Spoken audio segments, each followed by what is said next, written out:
श्रीमते रामानुजाय नमः।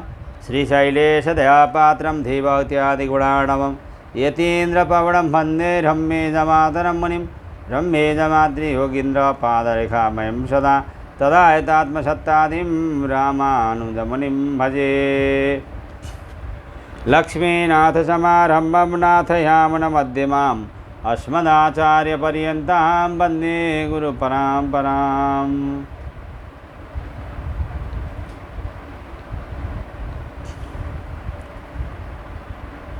श्रीमद्काश्यपवंशमद्य गगने श्रीचन्द्रपदभाषितं श्रीमद्वेङ्कटनाथसेवनरतं बाणाचलोपासकं श्रीमद्श्रीमधुसूदनकृपया सम्प्राप्य मन्त्राधिकं वन्देऽहं माधवगुरोः पादारविन्दं सदा।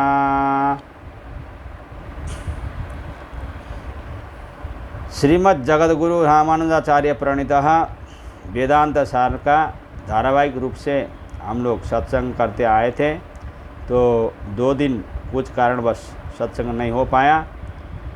तो आज हम लोगों ने थोड़ी देर पहले 3 सूत्र में सत्संग किया है।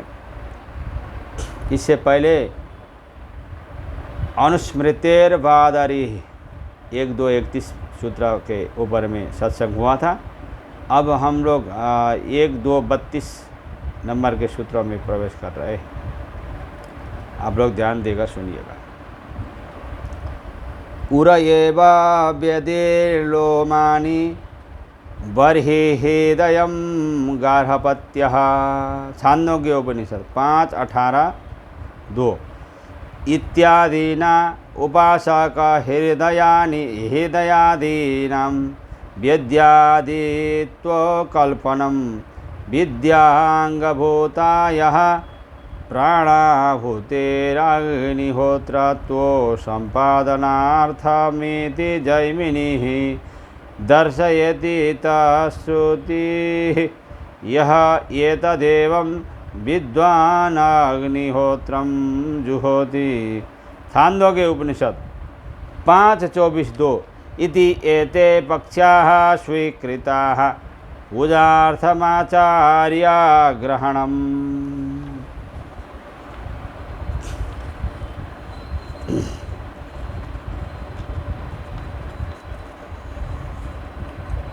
संपत्तेः परब्रह्म परमात्मा अनंत ऐश्वर्य से संपन्न है और उपासना के लिए हृदय वेदी पर बिठाने में उसे देश विशेष से संबंध रखने वाला मानने में कोई विरोध नहीं है। इति ऐसा जैमिनी आचार्य मानते हैं कि क्योंकि तथा इसी तरह का भाव दर्शयति दूसरी श्रुति बताती है। सारा अर्थ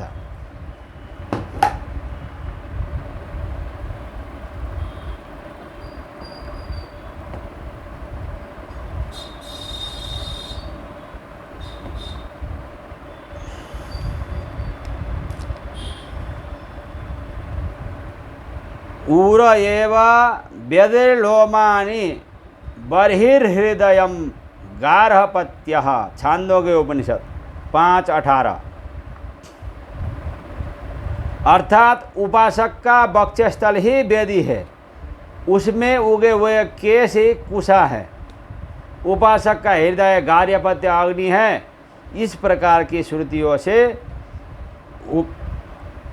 उपासक के हृदय आदि में गार्हपत्य अग्नि आदि की कल्पना के विशेष को आचार्य जैमिनी मानते हैं कि वैश्वानर विद्या का यह अंग है। वहाँ उपासकों द्वारा प्रतिदिन की जाने वाली प्राणाहुति से अग्निहोत्र का संपादन करनी चाहिए। प्राणाहुति को अग्निहोत्र रूप देने के लिए उपासक के हृदय आदि में गार्हपत्य अग्नि आदि की कल्पना की गई है। इस विषय का प्रतिपादन श्रुति ही कहती है। एतदेवं विद्वान् अग्निहोत्रं जुहोति।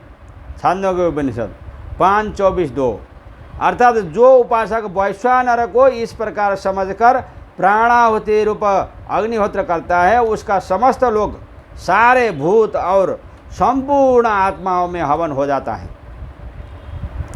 यते पक्षाः स्वीकृताः, पूर्व के सूत्रों में जो जैमिनी, आस्मरथ्य और बादरी इन आचार्यों का नाम लिया गया है, उसका तात्पर्य यह है कि उन सूत्रों में प्रतिपादित अर्थ उन आचार्यों को अभिमत होने से पूजार्थ अत्यंत आदर के लिए है। अर्थात इस मत को हम भी स्वीकार करते हैं। मतभेद को व्यक्त करने के लिए उनका नाम नहीं लिया गया है, जिस प्रकार अन्यत्र लिया जाता है।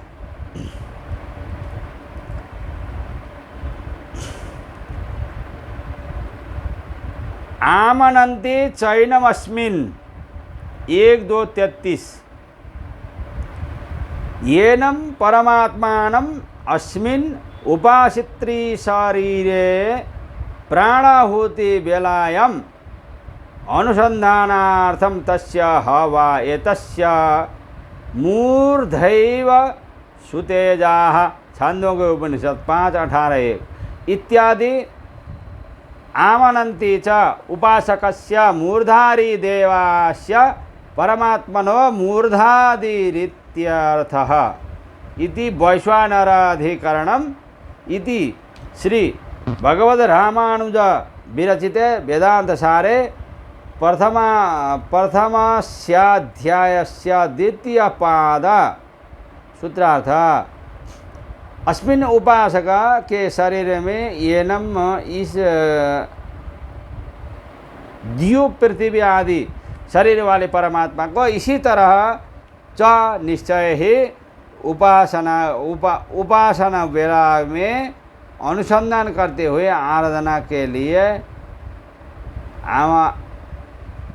आमनन्ति प्रतिपादन करते हैं।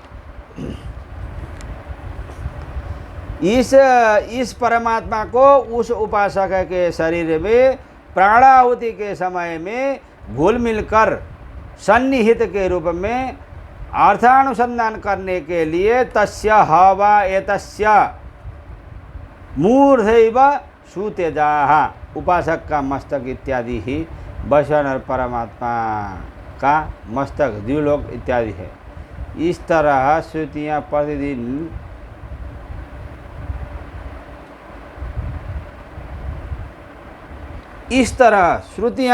प्रतिपादन करती है।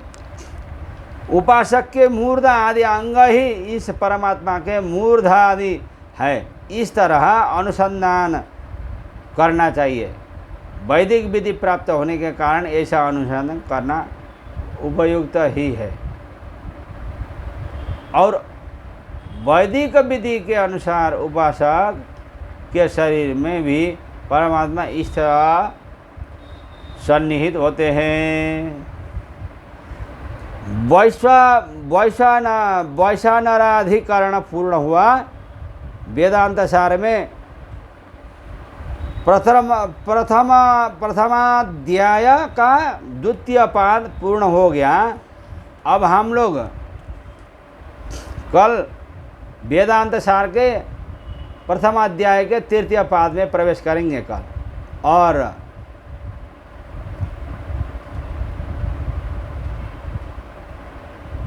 द्विव्याद्याधिकरणम में प्रवेश करेंगे।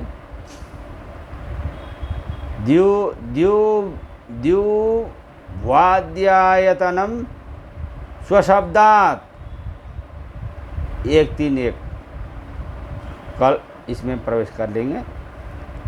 आज के लिए इतना। जय श्रीमन्नारायण।